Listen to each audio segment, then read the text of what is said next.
মির্জা ফখরুল ইসলাম আলমগীর কখনো নিরপেক্ষ সরকারের দাবি জানাননি। তিনি বলেছেন নিরপেক্ষ নির্বাচনকালীন সময়ে নিরপেক্ষ সরকার প্রয়োজন হতে পারে যদি অন্তর্বর্তীকালীন সরকার নিরপেক্ষ না থাকে। অন্তর্বর্তীকালীন সরকারের থেকে যদি কেউ নতুন রাজনৈতিক দল গঠন করে নির্বাচনে অংশগ্রহণ করতে চায় তাহলে এই অন্তর্বর্তীকালীন সরকারের যে নিরপেক্ষ চরিত্র সেটা হারাবে, এরকমটাই উনি ইঙ্গিত করেছেন। এবং তিনি কখনোই কিন্তু দাবি করেননি যে এই মুহূর্তেই আপনার বা নির্বাচনকালীন সময়ে একটা নিরপেক্ষ সরকার দিতে হবে। উনি বরঞ্চ অন্তর্বর্তীকালীন সরকারের নিরপেক্ষ ভূমিকার কথাটাই কিন্তু উনি সে প্রয়োজনীয়তার কথাটাই তিনি বারবার কিন্তু উল্লেখ করেছেন। এবং আমি যদি ভুল না করে থাকি বা না ভুল শুনি তাহলে বলবো যে উনি যথার্থই বলেছেন। এবং আরেকটি কথা বলেছেন যে এই সরকারের থেকে যদি কেউ রাজনীতি করতে চান তাদেরকে সরকার থেকে বের হয়ে যেয়ে রাজনীতি করা উচিত। এটা তো যথার্থই, কারণ এই সরকারে যারা সম্পৃক্ত থাকবে তারা কেউ রাজনীতির সাথে সম্পৃক্ত হোক এটা নিশ্চয়ই বাংলাদেশের জনগণ চায় না।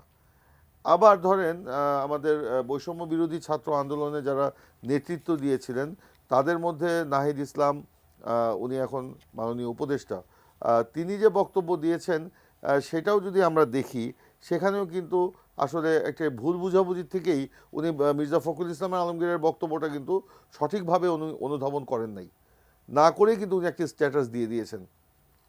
তো সেই স্ট্যাটাসের যেটা লেখা হয়েছে তিনি বলেছেন, আমি একটু বলি আপনাকে, যেটা আজকে বিভিন্ন মিডিয়াতে এসছে যে অন্তর্বর্তীকালীন সরকারের বিষয়ে বা নিরপেক্ষ সরকারের বিষয়ে যেটা এসছে, একনল হ্যান্ড ওয়াশ 100% প্যারাবেন ফ্রি, তাই নিরাপদ হাতের জন্য আস্থা রাখুন একনলে। যে তিনি বলেছেন যে বিএনপি 1-11 মতো তত্ত্বাবধায়ক সরকার চাচ্ছে। আসলে 1-11 মতো তত্ত্বাবধায়ক সরকার নয়, বিএনপি নির্দলীয় নিরপেক্ষ একটি সরকারের অধীনে নির্বাচনের দাবিতে দীর্ঘ 15 বছর আন্দোলন করেছে। আপনারা জানেন যে এই দাবিটি কিন্তু আওয়ামী লীগের ছিল। আওয়ামী লীগ তার এই আন্দোলন করে বিএনপি আমলে তারা কি ঘটনা ঘটিয়েছিল, পরবর্তীতে বেগম খালেদা জিয়া তৎকালীন প্রধানমন্ত্রী দেশের শান্তি শৃঙ্খলার স্বার্থে সেটা কিন্তু মেনে নিয়ে সংবিধানে সন্নিবেশিত করেছিলেন। এবং এই নির্দলীয় তত্ত্বাবধায়ক সরকারের অধীনে পরপর বেশ কয়েকটি গ্রহণযোগ্য নির্বাচন হয়েছিল। সেই সব নির্বাচনে কখনো আওয়ামী লীগ ক্ষমতায় গেছে, কখনো বিএনপি ক্ষমতায় গেছে। কিন্তু পরবর্তীতে 1-11-এর যে সরকারটা আসলো সেইটার কনসেপ্ট আর তত্ত্বাবধায়ক সরকারের কনসেপ্ট কিন্তু এক নয়। তো আপনি দেখেন যে 2023 সালের 7ই মে আওয়ামী লীগের বর্তমান সাধারণ সম্পাদক পলাতক ওবায়দুল কাদের তিনিও কিন্তু একই কথা সেদিন বলেছিলেন, বিএনপি 1-11-র মতো তত্ত্বাবধায়ক সরকার চাচ্ছে। আর আজকে নাহিদ ইসলাম বললেন যে বিএনপি মহাসচিবের নিরপেক্ষ সরকারের দাবি আরেকটি 1-11-র ইঙ্গিত। এই দুইজনের বক্তব্য কিন্তু হুবহু একটা মিল আছে।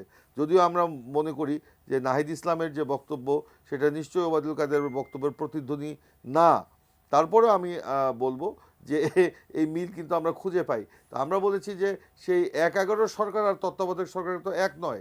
এই 1-11 সরকার তো তৈরি করেছিল আওয়ামী লীগ, লগি বৈঠা দিয়ে মানুষ হত্যা করে সে তত্ত্বাবধায়ক সরকারের কে আপনার অস্থির করে দিয়ে বঙ্গভবনে অক্সিজেন বন্ধ করার হুমকি দিয়ে আপনার নৈরাজ্য সৃষ্টি করে 1-11 সরকার এনেছিল।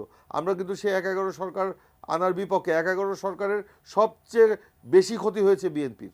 এই অন্তর্বর্তীকালীন সরকার তার নিরপেক্ষ চরিত্র হারায়, তখন স্বাভাবিকভাবে একটা নিরপেক্ষ নির্বাচন তো সে করতে পারবে না। এই সরকারের উপর তো আস্থা থাকবে না রাজনৈতিক দলগুলো এবং জনগণের। সে কারণেই তখন হয়তো একটা নিরপেক্ষ সরকারের প্রয়োজন হতে পারে, এই কথা বলেছেন মির্জা ফখরুল ইসলাম আলমগীর। এখন ধরেন এই সরকারের যারা আছেন তারা আপনার বিভিন্ন সংস্থাকে ব্যবহার করে, রাষ্ট্রীয় সংস্থাকে ব্যবহার করে একটি নতুন রাজনৈতিক দল গঠন করার তৎপরতা চালাচ্ছেন বলে জনগণ মনে করছে।